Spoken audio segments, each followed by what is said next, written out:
Monsieur le doyen du corps diplomatique, Excellences, Mesdames et Messieurs les ambassadeurs, représentants des organisations internationales et régionales accréditées au Mali, Mesdames et Messieurs les membres du corps consulaire, distingués collègues, Monsieur le secrétaire général du ministère des Affaires étrangères, Monsieur le chef de cabinet, Mesdames et Messieurs les chefs de service.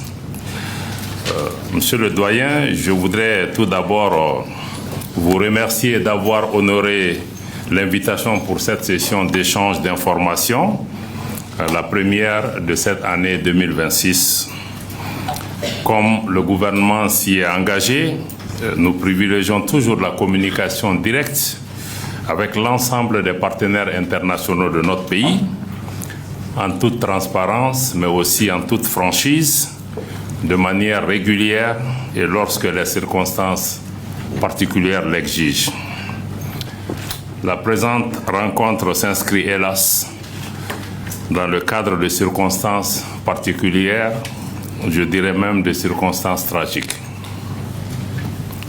Comme vous l'avez déjà appris à travers les communiqués officiels du gouvernement, le Mali a été victime, le samedi 25 avril 2026, d'attaques terroristes complexes, coordonnées et planifiées avec des sponsors internes et externes contre plusieurs villes de notre pays.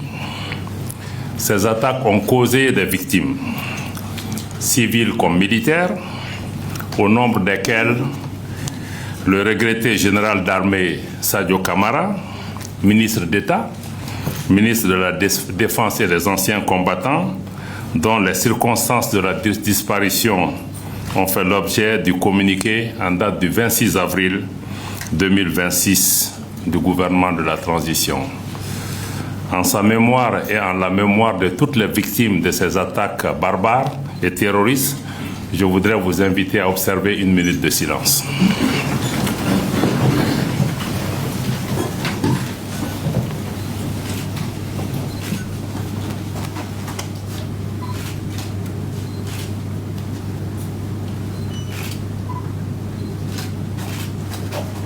Je vous remercie.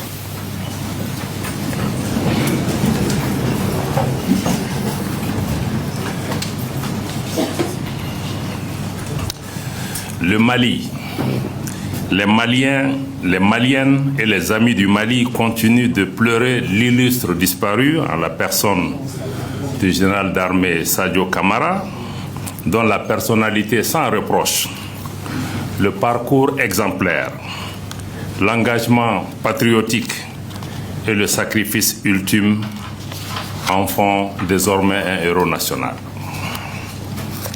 Je réitère la gratitude du gouvernement de transition pour les très nombreux messages, appels, communiqués, témoignages et autres manifestations de sympathie, de compassion, de condoléances et de soutien reçus en cette circonstance dramatique. Je ne peux cependant m'empêcher de relever que certaines organisations internationales mandatées pour la défense des droits de l'homme, ainsi que des ONG internationales supposées défendre les droits de l'homme, ont été étrangement aphones lorsque le Mali a été attaqué le 25 avril et en revanche ont subitement recouvré l'usage de la condamnation sélective suite à l'ouverture d'une enquête et les interpellations subséquentes. Il est toujours regrettable de voir la poursuite de la politisation de cette question des droits de l'homme adossée à des condamnations à géométrie variable, souvent motivées par des intentions géopolitiques derrière. Pour en revenir aux attaques, je veux partager les constats suivants. D'abord, l'alliance entre les groupes terroristes et certains groupes armés opérant dans les régions du nord du Mali ne fait plus l'objet d'aucun doute. Les intéressés eux-mêmes revendiquent cette coalition maléfique. Cela confirme ce que les autorités de la transition n'ont cessé de répéter depuis l'attaque du bateau le Tombouctou le 7 septembre 2023. Ensuite, il faut noter que la complexité des attaques, leur coordination et le nombre de terroristes engagés confirment le changement de mode opératoire des groupes terroristes. Amorcé depuis quelques mois, d'abord, vous en avez été témoin pour tenter d'asphyxier l'économie nationale. Ce plan cynique a échoué grâce à la réactivité des forces armées et de sécurité et leurs partenaires. Un plan de contingence et de riposte des autorités nationales a été mis en œuvre efficacement. Ces attaques ne sont pas des faits isolés, comme vous le savez. Elles s'inscrivent dans un vaste plan de déstabilisation du Mali et aussi une tentative de remplacer l'exécutif malien par la horde terroriste, d'où cette alliance contre nature à travers cette coalition terroriste groupe armé. Ce qui s'est passé ce jour du 25 avril ne visait pas autre chose qu'à décapiter le leadership du pays. Il y avait deux cibles majeures qui étaient visées. La première était la résidence du chef de l'État à Kati. Deux camions piégés ont ciblé cette résidence. Un s'est explosé, un a reçu des coups de feu et s'est explosé. Le deuxième, à cause de ses réponses, n'a pas pu exploser. Donc, la cible était bien connue. La deuxième, malheureusement, le camion piégé qui a éclaté à la résidence du ministre d'État, ministre de la Défense et des Anciens Combattants. Vous connaissez la suite. Je crois que l'objectif était absolument très clair, de remplacer le leadership pour pouvoir amener des personnalités qui sont certainement à la solde de puissance, qui ne cherchent qu'à briser la dynamique de refondation de notre pays, le choix de notre pays de prendre en main son destin, d'assumer sa souveraineté, d'assurer sa sécurité, d'évoluer de façon autonome au Mali, dans la région et sur la scène internationale. Et cette volonté ne pourra pas être brisée. Notre pays va continuer à se tenir debout, à faire face et à assumer ses décisions. Comme le dirait l'écrivain Joseph Kizerbo, je le répète chaque fois, Nan Lara Ansara, si nous nous couchons, nous sommes morts. Le Mali ne va pas se coucher. Nous n'allons pas accepter une subjugation ou nous soumettre au diktat d'États de la région ou d'États plus éloignés qui estiment qu'il leur appartient de désigner qui doit diriger notre pays, quelles décisions nous devons prendre. Cette décision appartient aux Maliens. Nous allons pouvoir les assumer en toute dignité, en toute responsabilité, malgré ces attaques lâches et perfides. Dans leurs entreprises funestes, les groupes armés ont reçu le soutien de sponsors internes et externes qui fournissent des renseignements, des moyens logistiques et recrutent des terroristes ou en tout cas des mercenaires qui se font appeler terroristes. Certains de ces sponsors agissent d'ailleurs à visage découvert, comme l'Ukraine qui a publiquement revendiqué son appui logistique aux terroristes opérant au Sahel. D'autres continuent encore de garder la tête dans le sable.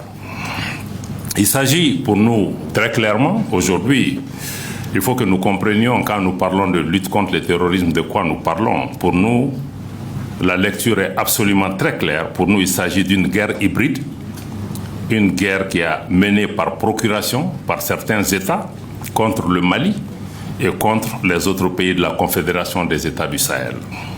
En s'attaquant à une mosquée le 25 avril, cela confirme à nouveau que le terrorisme au Sahel est politique. Il n'a rien d'idéologique ou de confessionnel. Il s'agit aussi d'une guerre informationnelle dans laquelle s'entremêlent la désinformation, la manipulation, l'apologie du terrorisme et même, nous allons plus loin, de blanchiment du terrorisme à tel point que ceux qui aujourd'hui qualifient les autorités de la transition de junte sont aujourd'hui des alliés, les porte-voix et les relais médiatiques des groupes terroristes. Et vous suivez quotidiennement certains médias qui sont devenus aujourd'hui les porte-paroles clairs qui offrent les tribunes nécessaires à ces groupes terroristes sans qu'une voix soit élevée pour les appeler à la morale, à la raison et même au respect du droit. S'agissant de la réactivité de nos forces de défense et de sécurité, je rappelle que nous nous sommes engagés malgré nous dans une guerre. Je rappelle que nous sommes engagés malgré nous dans une guerre asymétrique. Cela signifie qu'à la différence des conflits conventionnels, face aux forces armées maliennes, il n'y a pas d'ennemi clairement identifié. Mais des terroristes opérant de manière sournoise, j'allais même dire de manière perfide, parce que certains portaient pratiquement des uniformes de notre armée, de manière sournoise, de manière perfide, agissant, étant dissimulés au sein des populations et posant des coups d'éclat sur des cibles militaires comme civiles, ce qui rend ce combat extrêmement difficile. Cela nécessite une réponse adaptée à la menace que nos forces armées et de sécurité s'emploient à exercer au quotidien. Dans cette lutte contre le terrorisme, je réaffirme la très haute appréciation des plus hautes autorités de la transition, du gouvernement et du peuple malien pour tous les appuis et soutiens multiformes du Burkina Faso, du Niger dans le cadre de la Confédération des États du Sahel. Grâce à l'opérationnalisation de la force unifiée de l'AES, notre lutte commune contre le terrorisme porte ses fruits. Sans être fataliste, les attaques comme celle du 25 avril 2026 font malheureusement partie des différents scénarios de la guerre asymétrique. En dépit des actes posés et des victimes causées, le Mali ne reculera pas. Ne reculera pas dans sa détermination à éradiquer le terrorisme de notre territoire, de l'espace de l'AES, avec le concours du Burkina Faso, du Niger et d'autres partenaires, notamment la Fédération de Russie, dont je tiens à saluer l'action à nos côtés. Cette lutte dans laquelle la Confédération AES est engagée est menée pour la sécurité collective. J'allais dire pour notre sécurité collective, bien au-delà de la région du Sahel, si nous n'en avons pas encore pris conscience. Dans cette dynamique, la Confédération AES prend toute sa part et forme un rempart contre l'hydre terroriste. Bien évidemment, notre réponse n'est pas uniquement sécuritaire. Elle est holistique et intègre des dimensions politiques, des dimensions géopolitiques, des dimensions sociales, mais aussi des dimensions de développement. Toutefois, je dois clarifier que le gouvernement n'envisage pas de dialogue avec les groupes armés terroristes, sans foi ni loi, qui portent la responsabilité des événements tragiques que vivent nos populations depuis des années. L'ouverture du gouvernement du Mali au dialogue a été à plusieurs reprises affichée, notamment dans le cadre des Assises nationales de la refondation et également dans le cadre du dialogue intermalien. En s'incriminant davantage avec le JNIM affilié à Al-Qaïda, le FLA a librement choisi de prendre fait et cause pour un groupe extrémiste reconnu comme terroriste par l'Organisation des Nations Unies qu'il a inscrit le 4 octobre 2018 sur la liste des sanctions contre Daesh et Al-Qaïda, conformément à la résolution 2368-2017. Nous continuons d'accueillir des éléments terroristes repentis qui rejoignent le cadre républicain. Je voudrais aussi partager quelques mots d'assurance et de réassurance avec vous. Au nom du gouvernement du Mali, je rends un nouvel hommage appuyé à la résilience des populations maliennes, mais aussi à celle des invités du Mali qui vivent parmi nous et que vous représentez largement ici dans cette salle. Ne pas céder à la panique est la meilleure réponse à ces attaques lâches et barbares. Malgré la tentative de renversement des autorités, les institutions de la République restent fortes et la continuité institutionnelle sécuritaire est maintenue, voire renforcée, avec l'attribution des fonctions de ministre de la Défense au chef de l'État, qui constitutionnellement est le chef suprême des armées. La nomination du général Oumar Diarra, ancien chef d'état-major général des armées, aux côtés du chef de l'État, en qualité de ministre délégué, assure également la continuité institutionnelle. De manière opérationnelle, le nouveau chef d'état-major général des armées qui vient d'être nommé en Conseil des ministres est également un acte de confirmation de cette continuité institutionnelle, mais aussi de la continuité dans nos choix politiques et les réponses à apporter pour préserver la souveraineté du Mali, défendre son intégrité territoriale, quelles que soient les circonstances. Aucun Malien, aucun chef d'État, aucun gouvernement ne cédera une once de notre territoire. Nous défendrons notre pays, nous défendrons notre souveraineté. Une enquête a également été ouverte par le procureur de la République près le tribunal militaire de Bamako le 1er mai 2026 et les investigations menées rigoureusement ont permis d'identifier et d'appréhender des personnes civiles comme militaires liées à la planification, à la coordination et à l'exécution de ces attaques. C'est vous donner l'assurance que force restera à la justice pour faire son travail. Les mesures sont prises pour le renforcement et une adaptation de notre dispositif sécuritaire sur l'ensemble du territoire national. Ces attaques simultanées et odieuses n'ont fait que renforcer la combativité, la détermination et l'unité des Maliens autour de la préservation de nos institutions de la République, mais aussi de la confiance des Maliens en leurs forces armées et de sécurité. C'est le lieu pour moi de dénoncer les pays dont les médias servent de plateforme pour véhiculer les messages des terroristes. Pour ce qui concerne les missions diplomatiques et consulaires et les représentations d'organisations internationales, des effectifs supplémentaires de police ont été déployés. Les commissariats ont reçu des consignes pour renforcer les patrouilles autour des chancelleries. Je partagerai tout à l'heure avec vous les coordonnées du point focal du ministère de la Sécurité et de la Protection civile chargé de la coordination avec les missions diplomatiques et consulaires. Le gouvernement du Mali reste à l'écoute des attentes des missions diplomatiques et consulaires et des représentants des organisations internationales au Mali et nous sommes ouverts à entendre toute requête spécifique venant de vous. Nous comprenons l'obligation de protection et d'assistance aux ressortissants.